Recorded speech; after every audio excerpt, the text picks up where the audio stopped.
bisa menyelesaikan S1 di Universitas Al-Azhar Kairo ya, selama 5 tahun ya, alhamdulillah sudah lulus beberapa tahun yang lalu. Nah kemudian diberi rezeki lagi oleh Allah Subhanahu wa taala untuk belajar lagi S1 lagi ya di Universitas Islam Madinah di kota Madinah. Ya, sampai sekarang belum lulus ya. Alhamdulillah ini lagi proses ya, mohon doanya semoga Allah mudahkan. Ya, kemudian juga sambil melanjutkan pendidikan master di salah satu universitas di Indonesia secara online ya. Untuk jurusannya ketika di Kairo takhusus di fikih ya, takhususnya di fikih perbandingan madhab. Untuk di di Madinah takhususnya di fakultas hadis ya. Untuk S2-nya fokus di pendidikan. Nah, jadi mumet ya. Saya aja mumet apalagi yang mendengar. Nah, kiri kanan kita ini banyak sahabat-sahabat kita ini ya. Nah, ada monyet nih, Masya Allah. Ah, itu lihat pantatnya merah-merah karena kepanasan. Lihat nih banyak ya. Nah, ya kadang nunggu-nunggu gitu dikasih pisang. Ya itu bapak ibu sekilas ya. Alhamdulillah sudah menikah, istri baru 1, anak baru 1 ya. Tinggalnya di Madinah, alhamdulillah. Saya dan keluarga tinggal di kota Madinah. Bapak ibu, sekarang kita perjalanan menuju kota Madinah.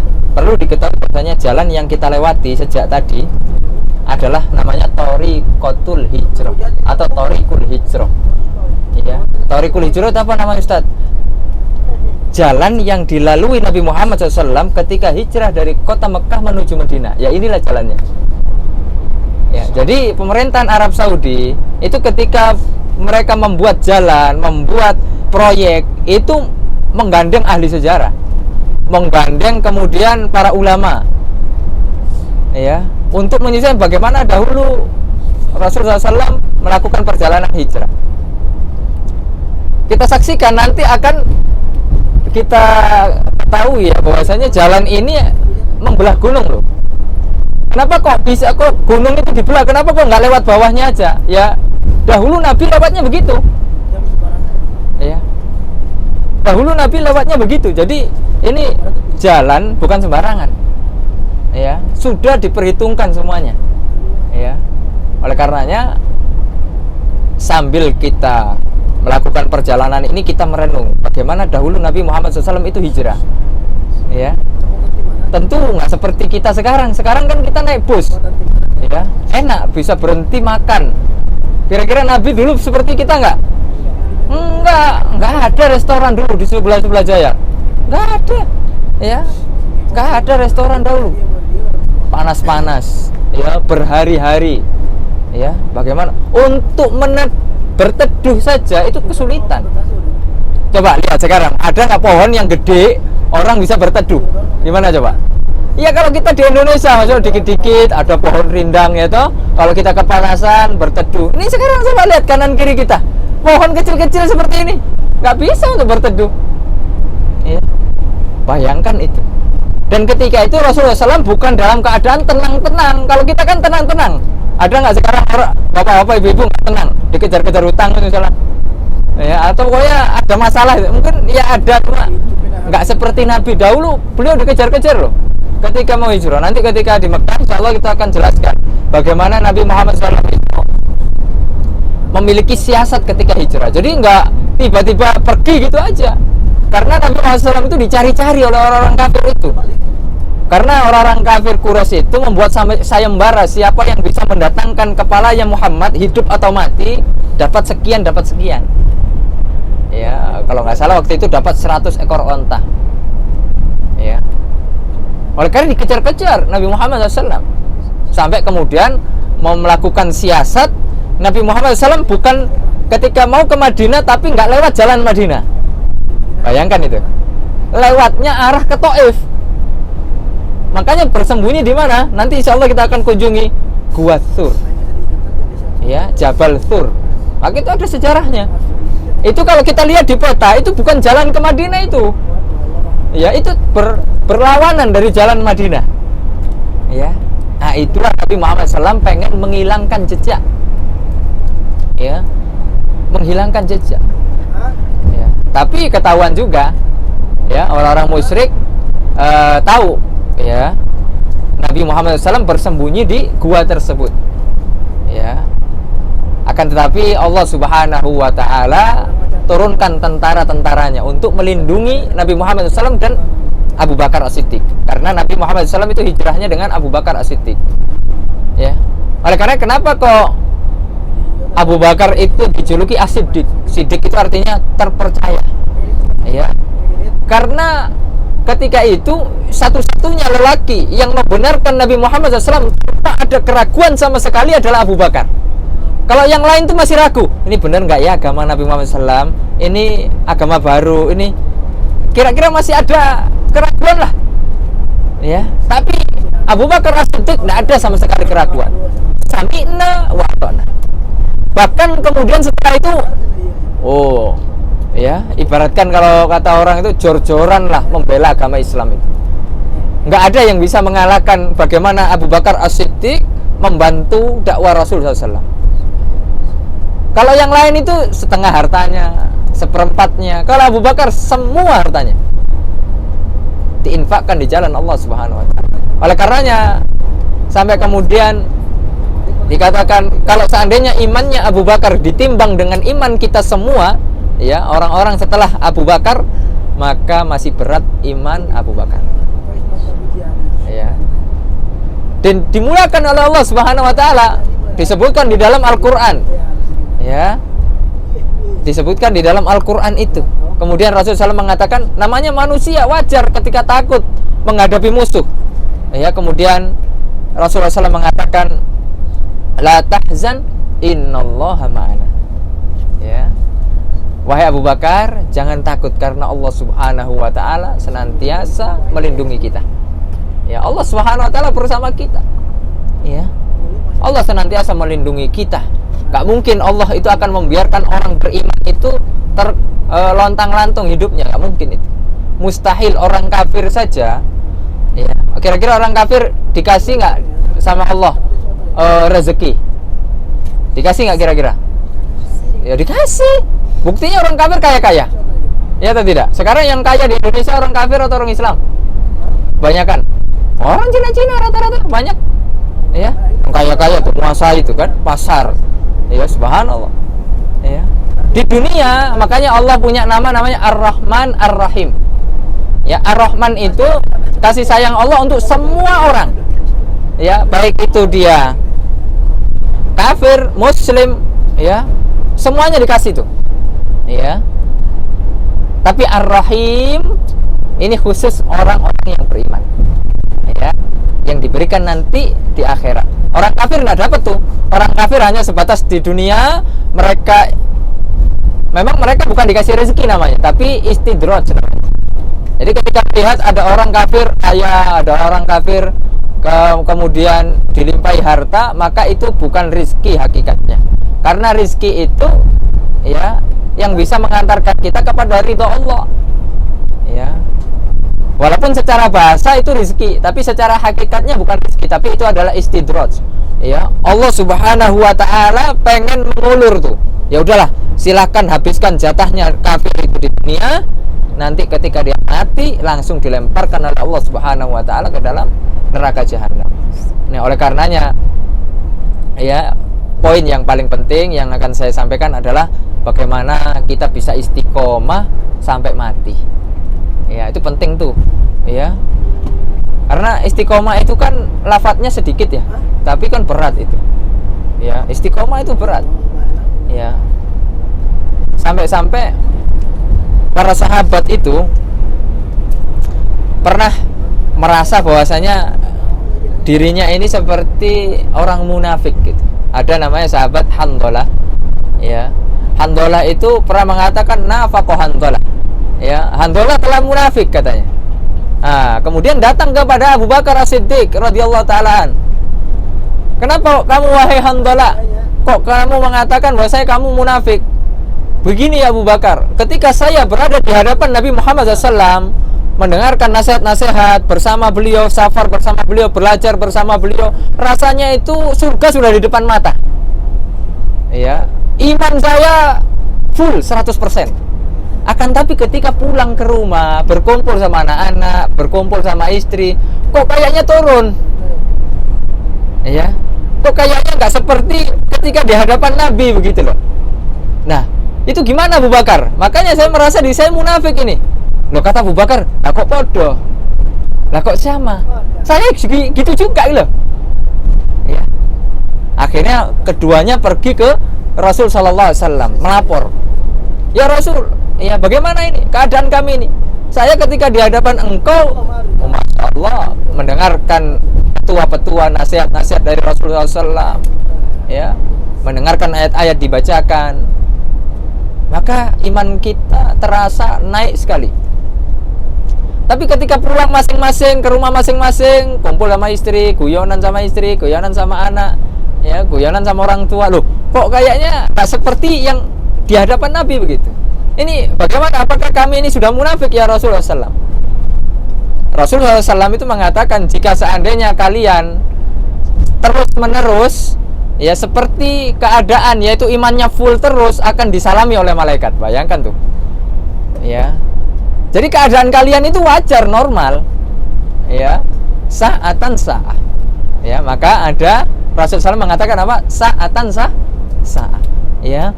Ada saatnya iman naik, ada saatnya iman itu wajar, ya. Tapi jangan turun. Nah, ini yang masalah, ya. Ada kalanya naik ketika kita nanti berziarah, ya, ke Masjid Nabawi, ya, mendengarkan kajian para ulama di sana, para ustadz di sana. Kemudian kita mendengarkan sejarah-sejarah. Kalau itu iman kita naik, seperti kita menyaksikan langsung. Kemudian kita umroh, itu rasanya iman kita tuh naik, ya. Tapi ketika kita pulang nanti ke Indonesia, kalau nanti bapak-bapak bisa rasakan lah, ya, kita tidak mau ketinggalan sholat, ya, bahkan 1 jam sebelum adzan berangkat. Nah, itu kan Masya Allah imannya di puncak-puncaknya keimanan. Tapi ketika pulang, waduh kok males lagi gitu loh. Nah, yang paling penting jangan sampai down, ya. Yang paling penting jangan sampai iman kita itu turun drastis, ya. Dijaga sa'atan sa'ah, ya. Ada saatnya. Nah, itulah, ya. Jadi istiqomah itu begitu. Oleh karenanya, ma'asyiral muslimin rahimani wa rahimakumullah, hati kita ini ibaratkan seperti bis, ya. Bis juga butuh bensin. Nah, buktinya kita berhenti, ya tak? Butuh bensin. Hati kita juga butuh bensin. Tapi bensinnya bukan ini, masuk tiba-tiba kata Ustadz hati butuh bensin, dibelikan 1 liter, bukan, ya. Tapi bensinnya adalah apa? Ilmu, oh, ya. Karena dengan ilmu kita bisa memahami hakikat keimanan itu, kemudian bisa kita amalkan dalam kehidupan sehari-hari itu tuh, ya. Terkadang orang pengen beriman, pengen beramal, tapi tidak ada ilmunya. Nah, itu kan juga kurang itu, ya. Oleh karena sampai dikatakan para ulama, al ilmu qoblal qauli wal amal. Jadi ilmu itu lebih didahulukan daripada berkata-kata dan beramal, ya. Sekarang lah saya kasih contoh yang muda-muda aja. Misalnya ada nggak tiba-tiba dokter itu tiba-tiba jadi dokter? Kira-kira kita akan protes nggak? Kita ini nggak pernah sekolah kedokteran, ya, kuliah ya nggak pernah, tiba-tiba buka praktek, ya, bikin plang ditulis dokter Fulan, Masya Allah. Kira-kira kita protes nggak? Bakal protes nggak? Ya. Tiba-tiba kemudian kita berani nggak mengobati anak kita misalnya lagi sakit tuh, ayo kita ke dokter Fulan, padahal nggak ada riwayat dia belajar tuh, nggak ada ijazahnya, nggak ada kemudian jejak dia belajarnya, ya. Otomatis secara logika, secara fitrah kita akan mengakui ini dokter abal, ya. Nggak ada ceritanya kemudian dokter belajar dari mana kedokteran, otodidak. Waduh, bahaya. Ya, nanti orang sakit perut dikasih apa? Ya, sakit kepala. Ya, jadinya apa? Sakit perut, sakit kepala juga. Ya, subhanallah. Ini urusan nyawa. Paling mentok ketika salah dokter mati. Ya, itu ringan. Mati itu ringan. Tapi kemudian kalau ilmu, salah ilmu agama, ini bahaya. Jadi bukan hanya mati, ya, tapi neraka menunggu kita. Itu kan bahaya tuh. Ya. Makanya ilmu itu sepanjang hidup kita harus kita belajar terus.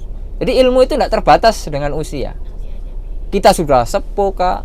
Kita sudah masih muda kah? Apalagi kalau masih muda, ya, terus belajar menuntut ilmu. Ya. Oleh karenanya ilmu itu adalah cahaya. Al ilmu nur, kata para ulama. Ya, ilmu itu adalah cahaya. Kenapa kok dibilang cahaya? Karena orang ketika memiliki ilmu, dia bisa beramal dengan amalan yang benar, bisa berbicara dengan pembicaraan yang benar. Ketika orang nggak punya ilmu, ngawur. Ya sekarang banyak, apalagi sekarang zamannya media sosial, masya Allah. Semua orang berhak bicara. Apalagi kalau sudah urusan apa? Agama. Apalagi kalau sudah urusan apa? Pemilu. Apalagi kalau sudah urusan apa? Nonton bola, masya Allah. Iya. Semua berhak komentar, masya Allah. Memang di mana-mana orang Indonesia itu, ya termasuk ya kita introspeksi diri lah, paling jago komentatornya. Ya, mainnya nggak jago, tapi komentatornya, subhanallah. Ya, oleh karenanya semua itu kan butuh ilmu. Ya, tidak semua kemudian ketika orang berilmu itu mereka akan tawadu. Ya, mereka akan tawadu. Ya, mereka ndak sok-sokan, mereka ndak mentang-mentang begitu ya. Tahu dia menempatkan posisinya di mana. Ya, kemudian tutur katanya juga lembut. Ya, kemudian juga ya, ilmu itu berbuah, ya, ilmu yang bermanfaat. Makanya kita diajari oleh Nabi itu setiap pagi apa? Berdoa apa? Allahumma inna nas'aluka ilman nafi'ah. Ilmu yang bermanfaat. Ya Allah, saya minta ilmu yang bermanfaat. Berarti secara logikanya ada ilmu-ilmu yang enggak bermanfaat. Siapa yang bisa kasih contoh? Ilmu apa yang enggak bermanfaat? Ada hadiahnya nggak Pak orang? Biasanya kalau nggak kasih hadiah nggak semangat ini. Saya punya apa ya? Satu real katanya. 1 real. Masuk dapat apa 1 real? Indomie nggak dapat. Indomie 2,5 real. Ayo, ilmu apa yang nggak bermanfaat kira-kira? 5 real. Oh, 5 real naik katanya. Ayo dapat Indomie 2 itu 5 real. Kira-kira siapa yang bisa jawab ilmu apa yang tidak bermanfaat? 10 deh, 10. Oh, ayo adik. Main game. Waduh, emang main game ada ilmunya ya? Oh, ada. Insyaallah. Berarti adik suka main game ya? Wah. Lolos itu. Iya. Iya. Kalau adik-adik itu seneng saya jawab tuh. Iya. Kasih aja lah uang Pak Haji Marwan. Ya, biar semangat adik-adiknya tuh. Tapi jangan main game lagi deh. Ya katanya ilmu nggak bermanfaat. Ya di antara dikatakan oleh para ulama itu banyak juga ilmu yang nggak bermanfaat. Di antaranya adalah ilmu sihir. Ya kalau bahasa orang Jawa tuh mungkin orang Indonesia ya, ilmu santet. Oh, 5 atau 10 nih? Kasihkan semua. Oh 10 deh. Ya, jadi ada ilmu-ilmu yang nggak bermanfaat. Ilmu yang bikin memudaratkan orang lain. Ya, seperti ilmu sihir, ilmu game tadi itu. Minimal ilmu game itu tidak ada manfaatnya lah. Membuang-buang waktu. Ya, sedangkan di dalam hadis Rasulullah SAW mengatakan apa?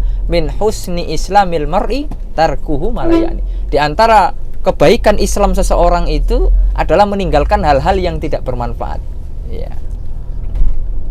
Oleh karenanya itu yang harus kemudian kita pegang itu. Ya. Misalnya ibu-ibu nih, ibu-ibu. Atau bapak-bapak juga mungkin ya.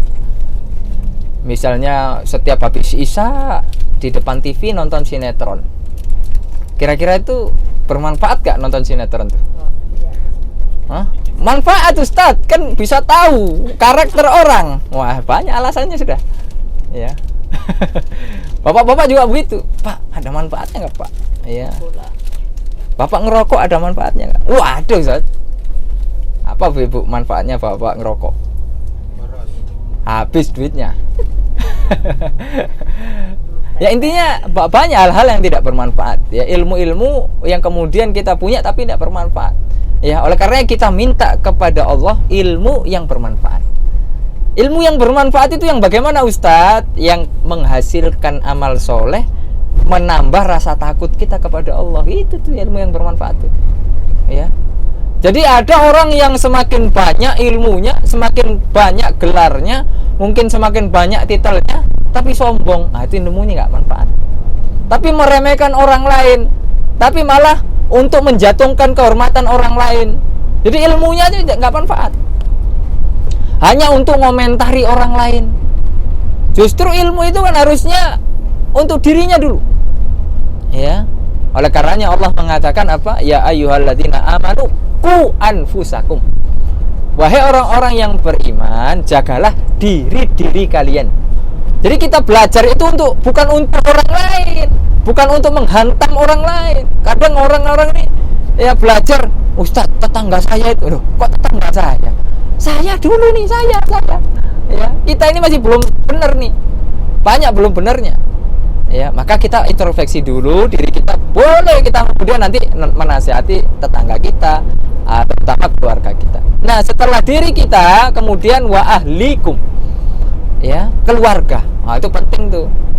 Ya, maka terkadang banyak orang yang mungkin ke orang lain tuh Masya Allah ya baik menasihati, tapi sama keluarga sendiri ya cuek. Ya misalnya nih ada bapak-bapak kalau ketemu sohibnya, ketemu temannya, kalau telepon Masya Allah ahlan wa sahlan, assalamualaikum, khair ente ya baik, gimana kabarnya, kapan kita ketemu ya, kayak haluk, udah makan belum, yuk kita makan. Coba istrinya nelpon mulu ya, gangguin kerjaan aja. Wah, subhanallah. Banyak seperti itu. Ya. Kepada suaminya juga begitu. Ya, bapak sama anaknya juga begitu. Anak sama bapaknya juga begitu. Ya, maka banyak kejadian itu. Sama keluarganya kadang cuek. Ya, justru kita dengan keluarga kita itu harusnya ya yang terbaik lah. Ya. Oleh karenanya Allah mengatakan di dalam Al-Qur'an itu ya wa anzir ashiratakal aqrabin, ya berilah peringatan kepada keluarga-keluarga terdekat kita. Oleh karena yang paling berhak mendapatkan ilmu kita terlebih dahulu sebelum yang lain adalah keluarga kita. Ya, oleh karena bapak-bapak menuntut ilmu ya untuk memperbaiki diri bapak ya dan keluarganya yang ada di bawah tanggungan kepemimpinnya. Soalnya kepemimpinan kita bapak-bapak akan ditanya oleh Allah Subhanahu wa taala. Ya, Rasulullah SAW mengatakan apa? Kullukum ra'in wa kullukum mas'ulun an ra'iyati. Setiap kita adalah pemimpin dan kita akan ditanya ya tentang kepemimpinan kita. Jadi jangan santai-santai. Kalau misalnya bapak punya anak tidak sholat, jangan santai-santai. Biasa Ustaz anak muda, subhanallah. Ya, misalnya ya mungkin anak-anaknya belum menutup aurat istrinya, ayo kita dakwai terus, kita berusaha begitu. Ya. Karena itu tanggung jawab kita di bawah kepemimpinan kita. Ya. Jangan kemudian biarkan udahlah Ustaz, anak saya biar bawa laki-laki lain. Subhanallah yang bukan mahram. Ini bahaya ini. Maka ini tanggung jawab besar di hadapan Allah Subhanahu wa taala ketika kita tidak bisa memimpin keluarga dengan benar. Maka itu semua muaranya adalah ilmu. Nah, kemudian ketika sudah berilmu dan beramal, muaranya ujungnya apa? Istiqomah. Nah, itu tuh. Tapi ngomongnya ini gampang, tapi prakteknya berat ya. Oleh karenanya terus ya kita itu harus mendengarkan agar hati kita naik lunak. Terkadang kita sudah sering Ustaz mendengarkan pengajian, cuma hatinya tidak lunak-lunak. Makanya terus itu ya. Ya, oleh karenanya Allah mengatakan dalam Al-Qur'an itu Fadzakir fa inna dzikra tanfa'ul mu'minin. Ya, berilah peringatan karena memberi peringatan itu bermanfaat untuk orang-orang yang beriman. Mungkin sekarang tidak sadar nih, ya Ustadz menyampaikan kajian, mungkin nantilah dulu. Mungkin bisa jadi yang kedua, bisa jadi yang ketiga baru sadar, bisa jadi yang keempat, bisa jadi yang ke-100, bisa jadi yang ke-1000, ya baru sadar. Makanya kita tidak tahu ya, hidayah di tangan Allah Azza wa Jalla. Ya, oleh karenanya Allah mengatakan apa? Wal asri, demi waktu. Ya, Allah sampai bersumpah dengan waktu karena pentingnya waktu. Banyak orang-orang yang menyia-nyiakan waktu. Ya, waktunya digunakan untuk hal-hal yang tidak bermanfaat. Ya. Tidaklah Allah bersumpah dengan sesuatu melainkan sesuatu itu penting. Ya, wal asri, demi waktu. Ya, Allah mengatakan berarti waktu itu penting. Innal insana lafi khusrin. Sesungguhnya semua manusia di dalam kerugian. Semua manusia di dalam kerugian. Ya. Semua tanpa terkecuali. Nah, kemudian datanglah pengecualian illa, kecuali beberapa orang ini yang tidak merugi. Illal ladzina amanu, orang-orang yang beriman tidak akan merugi. Wa amilus shalihat, beramal soleh. Lihat nih ya, iman sama amal soleh dipisah. Karena tidak ada gunanya kita hanya iman di dalam hati, saya beriman saat, tapi tidak ada amalnya, kosong. Waktunya sholat tidak sholat, waktunya puasa tidak puasa, waktunya ya menunaikan kewajiban tidak ditunaikan, tidak ada gunanya. Makanya setelah iman, amal saleh. Ya. Kemudian watawasau bil haqqi, saling menasihati ya di atas kebenaran. Nah, kemudian yang terakhir itu yang paling penting, watawasau bis sabar. Kemudian sabar. Ya, terkadang kita ini tidak sabar. Maunya orang ketika kita kasih tahu langsung nerima aja. Kita tuh maunya kayak gitu, pengennya beres aja. Padahal nggak begitu. Ya, Nabi aja berapa tahun dakwahnya itu? Berapa tahun kira-kira Nabi berdakwah? Di kota Mekah 13 tahun, di Madinah 10 tahun. Ya, lama prosesnya. Nah, Nabi Nuh berdakwah 950 tahun. Bayangkan tuh, yang beriman cuma satu kapal. Berapa orang cuma satu kapal itu? Sedikit. Bayangkan tuh. Ya. Tapi kita disuruh sabar. Terkadang orang mungkin tidak menerima nasihat kita saat ini. Bisa jadi tahun depan menerima, bisa jadi tahun depannya lagi, bisa jadi nanti 10 tahun, kita tidak tahu. Nah, makanya kita butuh sabar. Setelah menasihati, kemudian sabar. Nasihati, sabar lagi. Nasihati, sabar. Begitu konsepnya terus. Jadi jangan kemudian nasihati, udah Ustaz, tak mempan, tinggalkan. Ya, tak mempan. Padahal itu masih di bawah apa? Kekuasaan kita. Kecuali kalau misalnya dia orang lain jauh, bukan kekuasaan kita dia. Ya. Tapi kalau itu masih berada di kekuasaan kita, anak istri kita, orang tua kita, ya, mungkin saudara-saudara dekat kita, ya, terus kita ya berbuat baik kepada mereka, kita sampaikan kebaikan-kebaikan, ya. Mungkin suatu saat bisa jadi mereka akan sadar. Mungkin nggak sekarang, susah merubah orang, ya, seperti membolak-balikkan tangan itu kan berat, ya. Butuh proses, ya, butuh proses. Oleh karenanya memang Bapak ibu-ibu, ya, marilah kita gunakan momen umroh kali ini, kita niatkan minimal kita bisa berubah lah kehidupan kita. Mungkin yang sebelumnya kita banyak membuang-buang waktu, ibadah kita kurang, mungkin kita juga jarang menuntut ilmu, ya, jarang baca Quran. Mungkin sekarang ini kita tingkatkan lah, sehingga tidak sia-sia kita kesini tuh, ya. Jadi kita latihan betul, latihan meningkatkan keimanan kita, itu yang paling penting tuh. Jadikan setiap momen yang akan kita lalui itu harus menambah keimanan kita. Ya, ini seperti sekarang ini. Bagaimana ya? Kita bayangkan tuh, bagaimana dahulu Nabi Muhammad SAW itu hijrah. Ya, enggak bawa apa-apa. Kemudian para sahabat ketika hijrah juga enggak bawa apa-apa. Ya. Mereka dasari semua ini kan karena itu perintah Allah. Ya. Perintah Allah semuanya. Mereka hanya mengatakan sami'na wa ata'na. Ya. Itu harus membawa keimanan, sehingga bermakna perjalanan kita itu. Jadi bukan hanya sekedar tadi lewatnya ini, enggak menyimpan makna apa-apa begitu. Ya, oleh karena berarti Nabi dahulu lewat sini, ya. Tapi jalannya enggak mungkin dahulu diaspal. Ya, diaspal belakangan ini. Jalannya dulu seperti jalan-jalan yang bisa kita lihat di samping kiri kita itu bebatuan begitu. Naik turun gunung. Ya. Karena memang terkenal ya di kota Madinah nanti sampai kota Madinah itu memang ya banyak gunung-gunungnya. Bukit-bukitnya lah. Ya, itu tentunya kan membutuhkan tenaga, membutuhkan kekuatan ya yang begitu ekstra untuk kemudian melakukan perjalanan itu. Ya, oleh karenanya Bapak Ibu, jadikan momen-momen seperti ini kita bisa menambah keimanan kita. Kita merenung, ya, begitu susahnya Nabi kita Muhammad SAW dalam menyampaikan agama Islam. Masa iya sih saya tidak mau manut sabdanya beliau? Masa iya sih saya tidak mau ikut arahan beliau? Masa iya sih saya tidak mau mencintai beliau? Minimal cintalah dulu.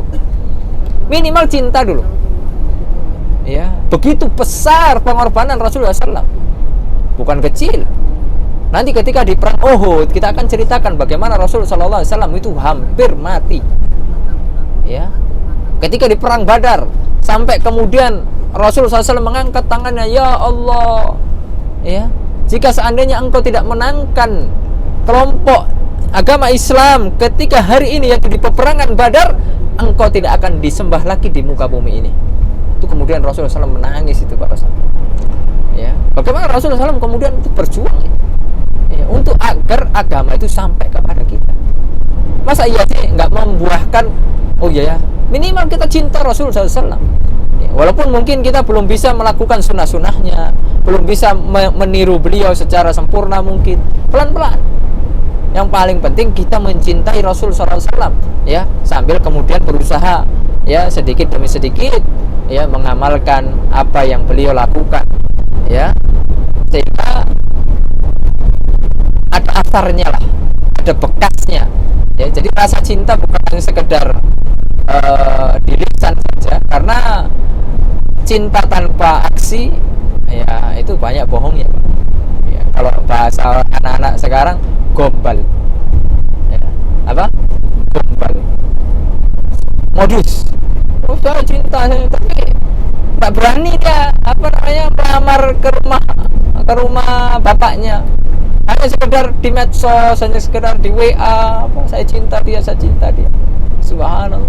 Tak punya nyali. Begitu juga ketika saya bilang saya cinta Nabi Muhammad, tapi amalan kita kok jauh ya dari apa yang diajarkan oleh Nabi. Makanya kita bisa saksikan nanti ketika di kota Madinah bagaimana banyak orang-orang yang memegang sunnah, ya, bagaimana orang-orang yang berusaha mengamalkan sunnah, ya, sesuai petunjuk Rasul Sallallahu Alaihi Wasallam dari segala hal, dari mulai hal-hal yang kecil lah. Semua di agama Islam ini kan semua diajarkan, ya, sampai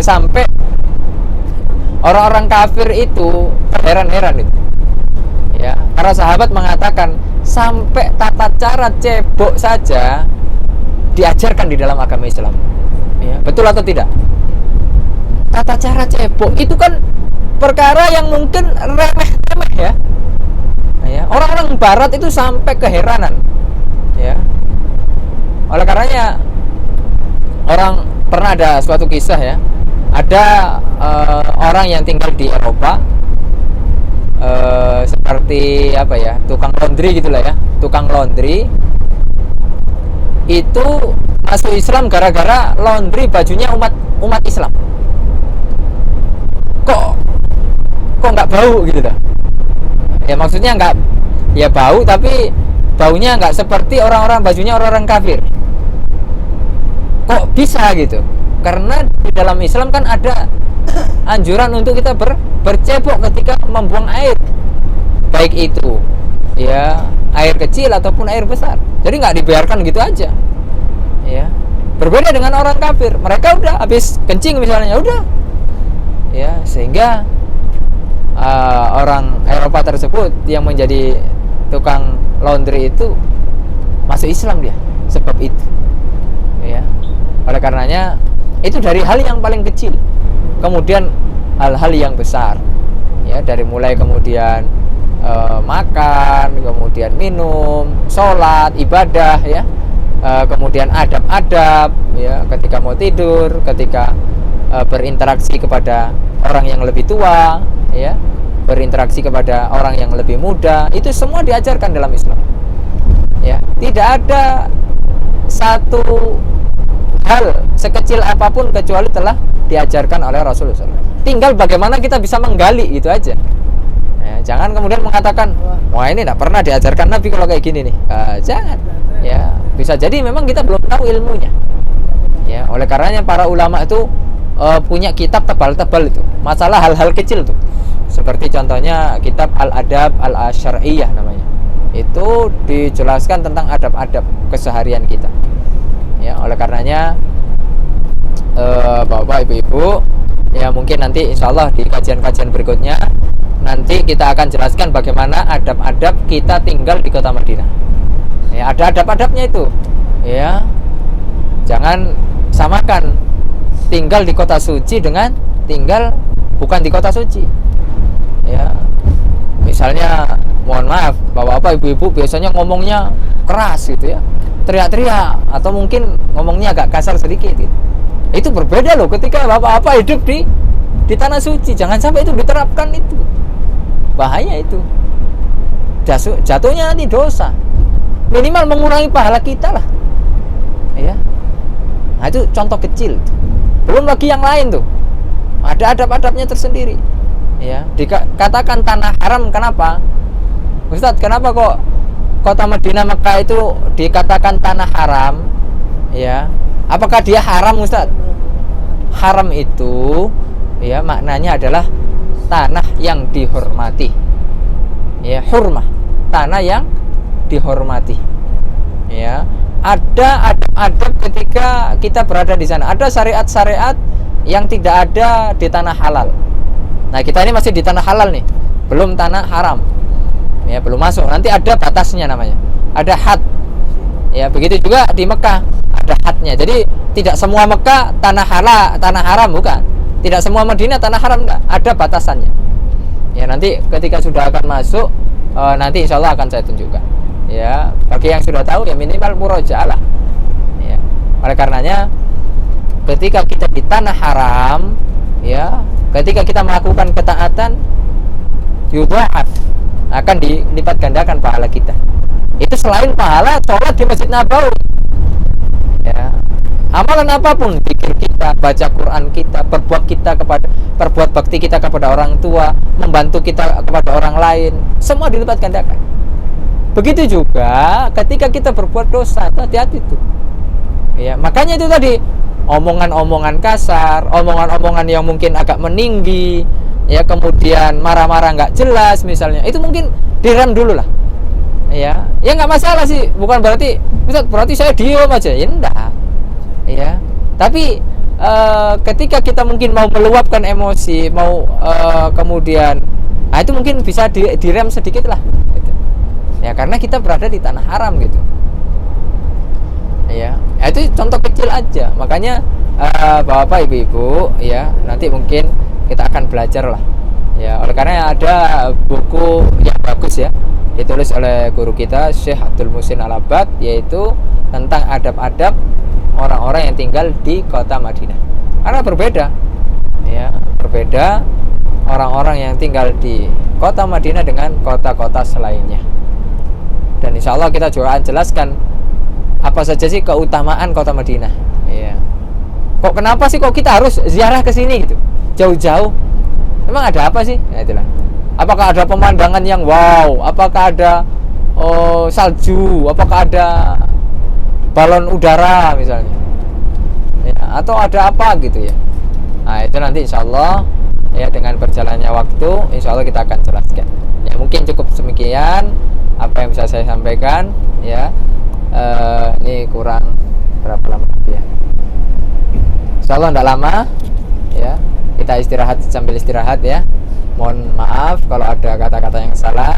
Semoga Allah Subhanahu wa taala meridhoi perjalanan kita ini. Ya, niatkan semuanya untuk ibadah, nunggu kita, duduk kita, ya, semuanya niatkan untuk ibadah kepada Allah Subhanahu wa taala ya, sehingga sedetik ya semenit berbuah pahala di sisi Allah Subhanahu wa taala. Sallallahu ala nabiyina Muhammad wa ala alihi wasallam. Wassalamualaikum warahmatullahi wabarakatuh. Wah, ini hadiah untuk adik tadi. 10 real. Ini bisa beli Indomie 4.